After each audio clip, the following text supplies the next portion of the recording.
bere aurrekontuaren zati bat herritarren esku utzi du, eta 500.000 euro jarri ditu Tolosaldean 2015ean inbertsioak egiteko.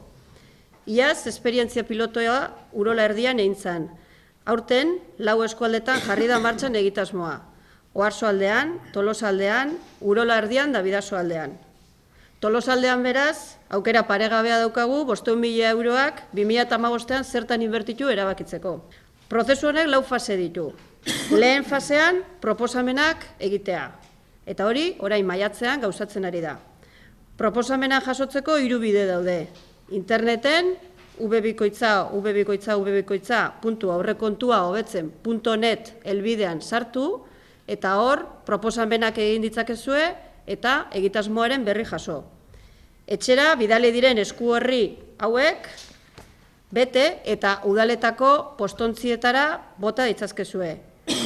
Hori biak egiteko epea maiatzaren 18an amaitzen da.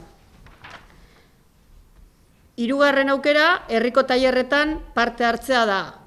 Eta adi, orain arte egin diren tailerretan parte hartzerik izan ez baldin baduzue, datorren astean Tolosa edo Amasa Bilabonakora etorri. 2. fasea proposamenak lehenestea da, eta hori maiatza ekainean egingo da.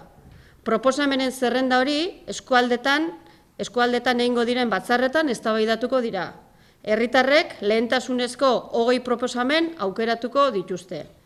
3. fasea teknikarien azterketa izango da. Ekaina iraila bitartean. Lehen etxitako proposamenak Foru Aldundiko teknikarien eskutan jarriko dira. Haiek azterketa ekonomikoa, juridikoa, egitasmoak bideragarriak diren, ala ez argituko dituzte. Eta horrela egitasmo bakoitza zenbat kostatuko den ere zehaztuko dute. Eta 4. fasea behin betiko proposamenak aukeratzea izango da. Hori urria azaroa bitartean egingo da.